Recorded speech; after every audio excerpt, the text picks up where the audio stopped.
Bonjour à tous. Alors, je voulais faire une vidéo aujourd'hui parce qu'on est au début de l'année. Un des thèmes assez récurrents, c'est quelle intention nourrir pour l'année qui vient, pour l'année qui commence. On parle beaucoup de manifestations, des souhaits du cœur versus une autre approche qui est plutôt euh, plus accueillante de la vie telle qu'elle est, de comment elle vient. Donc, une tendance à être moins intentionnelle en généralisant un peu, en simplifiant un peu un discours. C'est un petit peu comme il y a deux approches. L'une plus direction manifestation délibérée, loi de l'attraction, écrire des intentions, nourrir avec l'imagination, la vision de ce qu'on veut créer, et une autre approche plutôt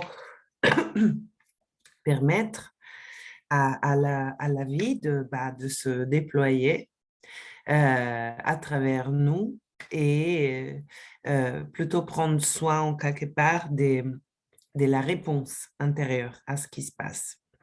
Donc, le marge en quelque part de maîtrise et de responsabilité aussi pour ce type d'approche-là consiste plutôt à devenir maître de notre réponse aux choses. Alors, moi, je crois, et personnellement pour là où j'en suis, euh, que les deux ne sont pas excluants, ne sont pas opposants l'un à l'autre.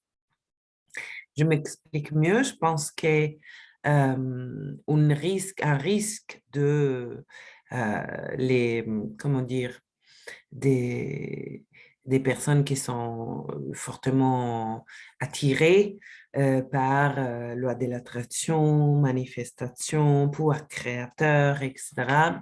Un des risques de cette tendance est l'attachement et le contrôle, c'est-à-dire une sorte d'illusion de toute puissance et la prétention, quelque part, de croire, de savoir exactement qu'est-ce que c'est le mieux et une perception de sa propre volonté comme est complètement adhérente à une volonté plus vaste, voilà, à l'intelligence de la vie et à le jeu des créations qui mettent en scène. C'est certainement un risque et pourtant, après avoir eu une grande phase d'immersion totale dans ça, et je venais, comme je l'ai déjà dit dans une autre vidéo, je venais d'une phase complètement opposée, une approche plus non-duelle et comment dire, d'accueil de ce qui est dans un état de présence et donc de oui à la manifestation telle qu'elle était. Et dans cette phase, plutôt pour simplicité, je la nomme non-duel, c'était plutôt une forme de résistance à mes yeux, euh, avoir le désir de impacter en quelque part la manifestation à travers ma vibration, à travers mes désirs, à travers mon imaginaire, à travers mes affirmations, à travers mes visualisations, etc. À cela a suivi une phase extrême de l'autre approche, donc aux réconciliations avec la loi de l'attraction que j'avais découvert il y a beaucoup d'années à la sortie du livre Le Secret. Et aux réconciliations avec ça, mais dans un autre endroit, un endroit qui n'avait pas besoin, en quelque part, de la manifestation pour toucher à l'état d'être. Qu'est-ce qu'on cherche à rejoindre à travers la manifestation, bien souvent. Et donc, en étant passé par la découverte et à niveau expérientiel, donc pas juste conceptuel, d'un espace de paix et de connexion horizontale à tout ce qui est autour de moi et en vastité, si on veut la placer logistiquement plus verticale. Après avoir eu une phase où je cultivais à travers la présence, hein, pure conscience. Cet état en arrière-plan, revenir après à la manifestation délibérée avait beaucoup moins de charge, d'attachement, c'est-à-dire que ça ne dépendait pas de ou forme pensée, mes affirmations positives, et non plus dans la manifestation concrète de la matière, ça ne dépendait pas de ça, l'état d'être. Et donc, effectivement, je crois qu'en étant présente, hein, dans notre expérience d'incarnation des lois inscrites dans cette plan d'expérience, comment dire, nier complètement l'impact vibratoire qu'est l'être, qu'est notre perception, faite de notre filtre perceptif à niveau de nos pensées et notre activation émotionnelle en réponse à ceci. Le fait de croire que tout ça n'a pas d'impact sur l'expérience qu'on fait de la matière, c'est quand même assez partiel, hein, comme prospective. Et que ne pas intégrer l'évidence que nous vivons dans un univers énergétiquement beaucoup plus souple et sensible parce que interconnecté dans ces composantes de ce que notre intellect peut percevoir, ça veut dire aussi ne pas prendre en compte une loi universelle.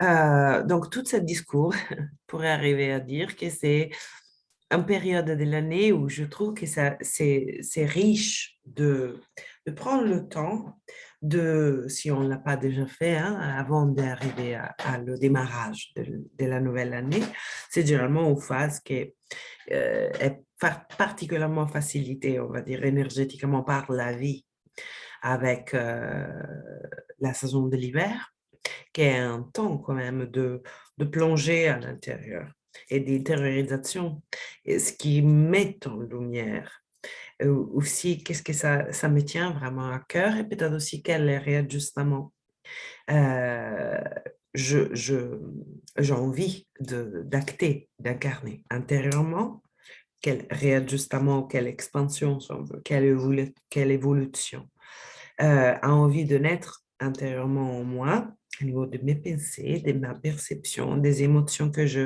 et comment je les gère, comment je les accueille, des états d'être que j'ai envie de nourrir consciemment, et aussi quel changement après dans la matière concrète j'ai envie d'acter, quelle redéfinition peut-être de mes priorités, quel nouveau projet, quel nouvel choix d'action peux-je mettre en place, quel le soutien, quel choix de aussi séparation d'habitudes, de schémas comportementaux, de priorités données, etc. J'ai envie de mettre en place. Quel rêve vibre au fond de mon cœur que j'ai envie de nourrir, que j'ai envie de nourrir de mon attention, que j'ai envie de nourrir de ma foi, que j'ai envie de nourrir de mon écoute, que j'ai envie de nourrir de ma cohérence d'action aussi. Et donc, ce matin, comme j'ai eu le temps de cette semaine de mettre un peu plus au clair aussi, et c'est encore un processus en cours, je pense que janvier, ça va être assez dédié à ça, de clarification. Qu'est-ce que j'aimerais inviter dans ma vie davantage? Quel état d'être j'ai envie de nourrir?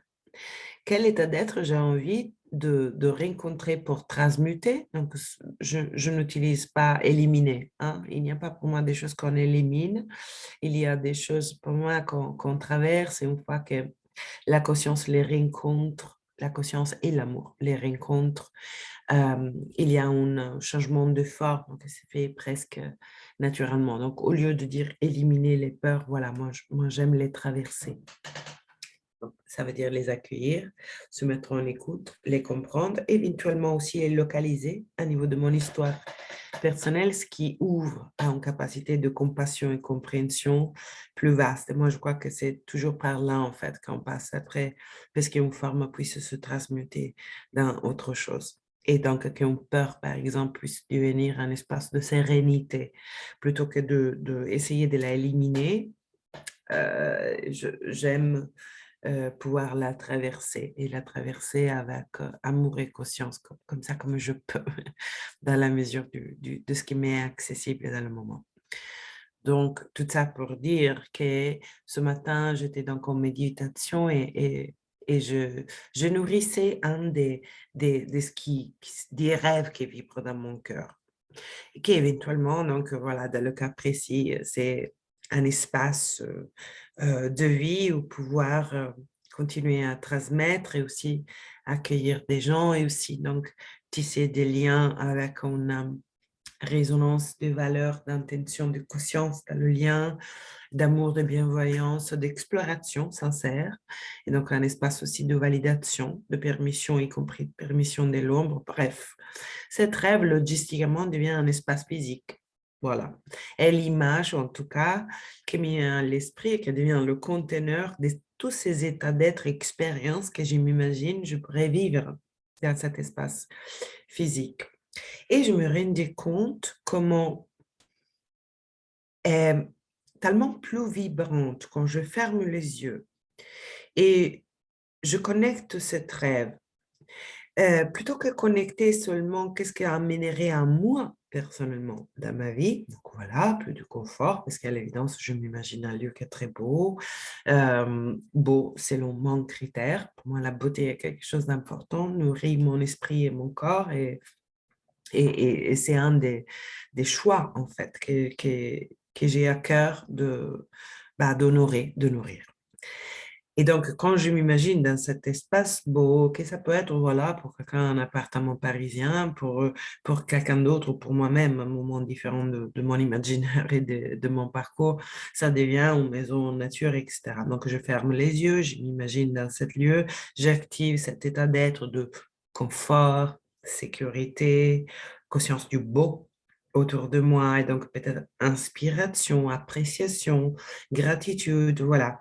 Mais combien était différente, ce matin me semble très évidente, combien était différente l'impact, vraiment, la puissance vibratoire de cet imaginaire quand ça regarde moi seulement et quand je me connecte à ce que j'imagine être le bénéfice, la contribution que la réalisation de cette souhait aurait sur des personnes autour de moi, sur les autres. Donc, par exemple, voilà, je m'imaginais ces classes de transmission dans cet lieu complètement sécurisé. Donc, si on veut croire qu'il arrive autour, voilà, situation collective, malgré la situation collective, quoi qu'elle soit. Donc, sentir la sensation d'avoir pour nous tous et de contribuer, donc aussi à offrir un espace où était sécurisé, être soi, faire silence, descendre à l'intérieur, où on se sent suffisamment en sécurité pour ouvrir des espaces intérieurs.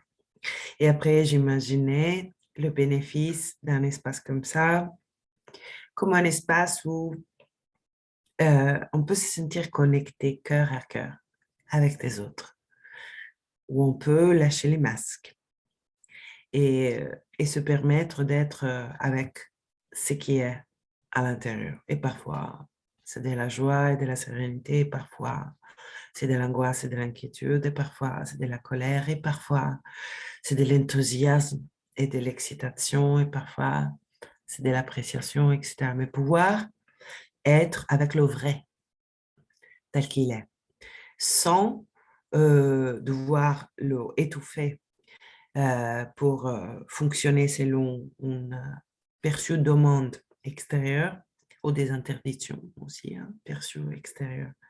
Un espace sécurisé pour être soi et être avec l'autre. Et ça, le fait d'imaginer, et là je vous ai nommé juste deux aspects de ce que j'imagine être la contribution par des autres, de la manifestation de cette souhait. En fait, dans le moment que je connectais cette contribution, là s'ajoutait la dimension de l'amour très fort à ma visualisation créatrice. Et donc, je sentais mon cœur vibrer, mais beaucoup plus puissante, puisque cette souhait devenait une contribution à l'autre, cet autre que c'est moi. Et c'est la raison pour laquelle le cœur il vibre plus fort quand on imagine ou on nourrit d'action, peu importe, un rêve qui est autre à être bénéfique pour soi et bénéfique pour le plus vaste qui soit, pour l'entourage. Le cœur il vibre beaucoup plus fort comme une évidence en fait, de l'unité inscrite dans le vivant. Pour moi, c'est la preuve, l'évidence. À chaque fois que je désire quelque chose pour moi seul et je ferme les yeux et je m'imagine l'obtenir. Et je m'imagine la même chose dans la prospective de la contribution pour moi, certainement aussi. Ça commence par là. Et le plus vaste que moi et ce qui m'entoure est 10 fois plus fort en termes d'enthousiasme, en termes de force, de gratitude et de reconnaissance dans le moment que ça se produit. En fait, c'est l'amour qui s'y ajoute, tout simplement. Et je crois que la clé puissante de la manifestation est dans ça. Et que ça, c'est aussi le point de convergence de ces approches qui ils peuvent apparaître en tout cas, opposantes. Cette non-dualité, elle veut respecter la vie telle qu'elle est et la permettre. Donc, eh bien, une force qui veut contribuer à l'amour, et une force d'amour, et une approche, une perspective d'amour. Et bien, quand la manifestation, le pouvoir créateur, dépasse en quelque part les limites un peu étriquées de l'ego qui se perçoit séparé, et qui donc cherche pour soi seulement. Mais quand ce désir, en fait, naît et résonne dans l'endroit du cœur où l'autre est connecté au soi et le petit soi est connecté au grand soi, bah pour moi, là, c'est presque une responsabilité de le reconnaître, ce pouvoir créateur, et de être délibéré, consciente, intentionnelle, sur comment l'utiliser, à quoi le mettre au service. Et donc, voilà, cette petite vidéo, ce serait pour dire que je crois qu'il n'y a rien d'inhéremment égoïque dans la reconnaissance de notre pouvoir créateur. Apprendre à distinguer les désirs du soi qui s'y perçoit séparé et donc manquante, et qui donc il cherche à cumuler pour rejoindre en fait la conscience de qui il est, sans pouvoir jamais la trouver dans des conditions. Pour distinguer ça de cette rêve qui en quelque part est chouchouté par le grand mystère, bien qu'il paraisse un désir individuel. Voilà, dans mon cas, c'est cet lieu de vie où je peux, plus que jamais, continuer à exercer librement, à transmettre librement, à réunir librement, à explorer librement. Dans mon imaginaire, prendre la forme d'un lieu de vie. C'est clair que c'est un état d'être et c'est clair qu'elle n'a pas besoin de devenir un lieu physique. Mais ce qui est important est que je peux nourrir le pourquoi je le veux.